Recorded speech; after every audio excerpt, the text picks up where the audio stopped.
everyone, welcome back to my channel, that is Soumya Jha Law in Veins. So basically we were doing the series of administrative law. Okay, so basically continuing our series of administrative law, we'll proceed to our next topic that is administrative tribunal. ठीक है, इसमें हम बहुत सारी चीज़ें आज discuss करेंगे. Characteristics से, क्या ये कॉन्स्टिट्यूशन में हमेशा से था या अमेंडमेंट से आया, सेंट्रल एडमिनिस्ट्रेटिव ट्राइब्यूनल क्या होते हैं, सब.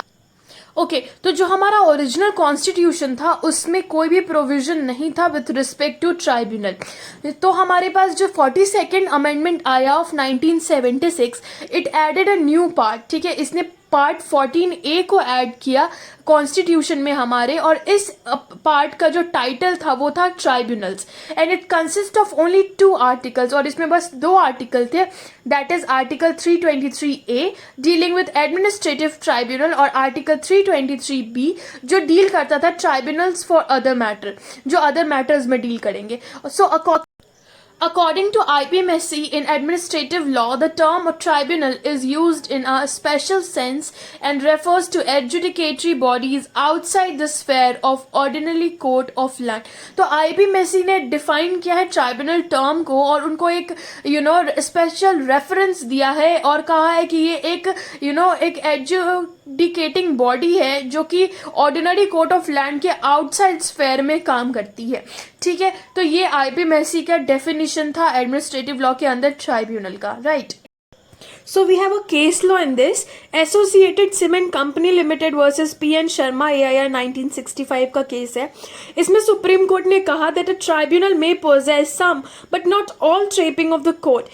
From a functional point of view, an administrative tribunal is neither exclusively a judicial body nor exclusively an administrative body, but it is somewhere between the two.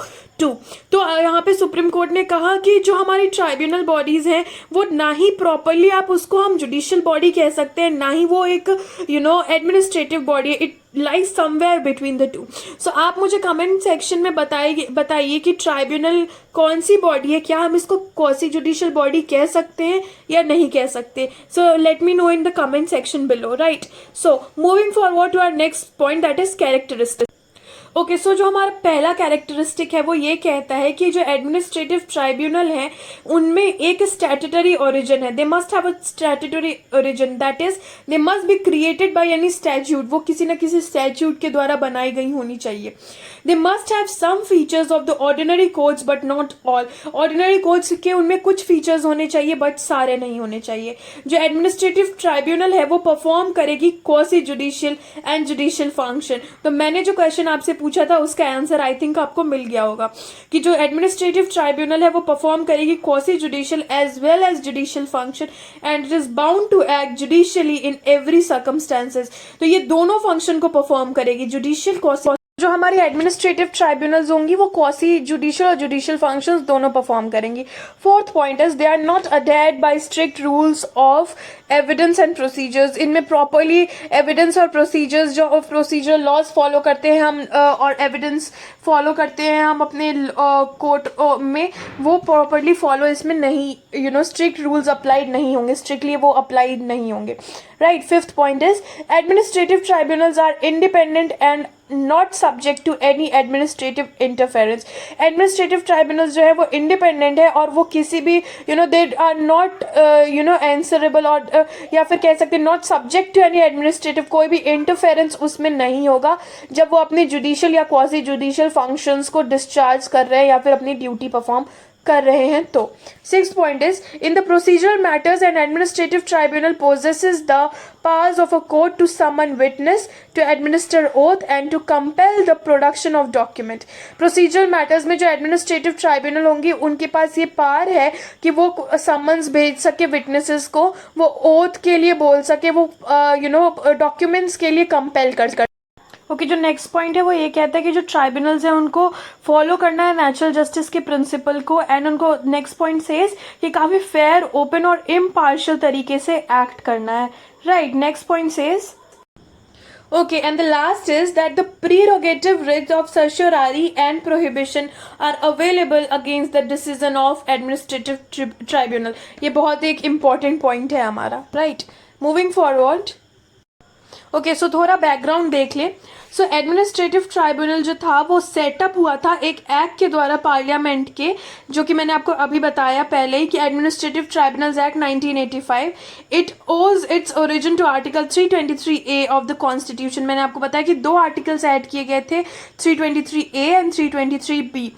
It adjudicates disputes and complaints with respect to recruitment and conditions of service of person appointed to the public service and posts in connection with the affairs of union and the states. कि इसके जो ये disputes और complaints handle करता है centre और as well as states दोनों में in connection to different posts.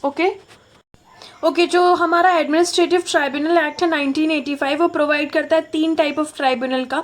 The central government establishes N administrative tribunal called the central administrative tribunal, जिसको हम सेंट्रल एडमिनिस्ट्रेटिव ट्राइब्यूनल कहते हैं. दूसरा, the central government may upon the receipt of a request in this behalf form any state government establish an administrative tribunal for such state employees. Central government को अगर कोई notice मिल रही है receipt मिल रहा है स्टेट गवर्नमेंट के behalf में, तो वो स्टैब्लिश कर सकती है कि एडमिनिस्ट्रेटिव ट्राइब्यूनल उस पर्टिकुलर स्टेट के एम्प्लॉयज़ के लिए. 2 or more states might ask for a joint tribunal. 2 या 2 से ज़्यादा states जो होंगी वो joint tribunal के लिए बोल सकती हैं, which is called the joint tribunal, joint administrative tribunal JAT, which exercises powers for administrative tribunal of such state. Right. Moving forward. Okay so talking about central administrative tribunal. So इसमें total जो है वो 17 benches हैं. The CAT was created by the act of 1985 under article 323A. The tribunal derives its jurisdiction powers and authority from this section only. It was established by the 42nd Constitution Amendment of the Constitution. जैसा कि मैंने आपको पहले ही बता दिया है इसके बारे में. Tribunal under article 323A can be formed only through the parliament and not through state legislatures. ये बहुत ही इंपॉर्टेंट पॉइंट है, ये प्लीज नोट इट डाउन कि ट्राइब्यूनल जो है अंडर आर्टिकल 323 के ए के अंदर बस सेंट्रल मतलब पार्लियामेंट ही बना सकती है, ना कि स्टेट लेजिस्लेचर्स. हाउएवर 323 के जो है वो डील करता है अदर ट्राइब्यूनल्स के बारे में, which enable such tribunals to be formed both by the parliament and the state legislature. Article 323A is only for the tribunal for public service matters. Only one service at the central level and one for each state or 2 or more states can be established. Here there is no hierarchy of tribunals. Tribunals की कोई भी hierarchy नहीं होती. Okay so जो last topic है आज का वो है difference between courts and administrative tribunals. So courts क्या है? ये पार्ट है हमारे लीगल सिस्टम के जो कि स्टैब्लिश किए गए हैं डिसीजंस ऑन सिविल और क्रिमिनल मैटर्स दोनों पे देने के लिए. और ट्राइब्यूनल्स क्या है? They can be described as minor courts that adjudicate disputes in special cases. ठीक है. सेकेंड पॉइंट इज ये एक जुडिशियल बॉडी है कोर्ट जो, एंड एडमिनिस्ट्रेटिव ट्राइब्यूनल जो है वो एक क्वासी जुडिशियल बॉडी है. सो आई थिंक आपको अपना आंसर मिल गया होगा. अगर आपने कमेंट सेक्शन में लिखा है आंसर तो you can check your answer. Right. So point number 3, a court of law is vested with general jurisdiction over all the matters. सारे मैटर्स को देखती है, जुरिस्डिक्शन में होती है उसके पास. एंड जो हमारे एडमिनिस्ट्रेटिव ट्राइब्यूनल है वो डील करते हैं सर्विस मैटर्स में, which is vested with a limited jurisdiction to decide एक particular issue के लिए. Fourth point says it is presided over by an officer expert in law. एक preside किया जाता है ऑफिसर्स जजेस के द्वारा जो आपके high court, supreme court etcetera के जजेस होते हैं. एंड जो हमारा एडमिनिस्ट्रेटिव ट्राइब्यूनल है it is not mandatory in every case that the members need to be trained and expertise in law. ये हर केस में इंपॉर्टेंट नहीं होता है कि जो मेंबर्स है वो ट्रेंड और एक्सपर्टाइज हो लॉ में. And fifth point says the decision of the court is objective in nature based on evidence and materials produced before the court. जो decision होता है कोर्ट का किसी भी पर्टिकुलर मैटर पे वो डिपेंड करता है जैसा कि मैंने अभी बताया आपको पहले भी कि प्रोसीजर्स फॉलो करना है हम लोगों को, हमारे ऑर्डिनरी कोर्ट्स में एविडेंस प्रोड्यूस करना है, डॉक्यूमेंट्स प्रोड्यूस करना है.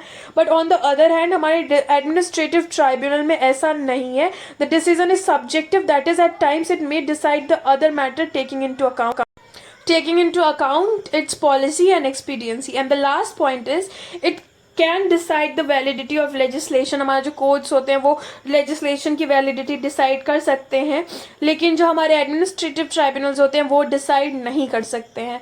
तो आई थिंक आपको ये टॉपिक काफ़ी अच्छे से समझ में आ गया होगा। हमने काफ़ी सारी चीज़ें आज डिस्कस की, एक केस लॉ भी देखा, and I think this is very simple and easy. Stay tuned, stay safe, end of course stay at home.